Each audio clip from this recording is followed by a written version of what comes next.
Dewa Putu Puja diciduk Satreskrim Polresta Denpasar. Pasalnya pria yang berprofesi sebagai driver ini nekat nyambi jadi pengepul togel online.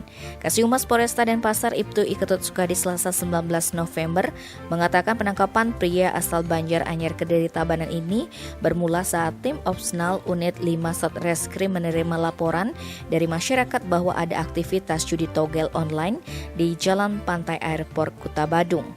Tim dipimpin Kanit 5 Satreskrim Ibtu Nengah Seven Sampeana menyelidiki ke lokasi. Akhirnya sekitar pukul 18.30 Puja berhasil dibekuk sedang nongkrong di tempat itu. Ketika digeledah, pelaku kedapatan membawa HP berisi pasangan nomor togel melalui pesan singkat WhatsApp. Tim Bali Express melaporkan.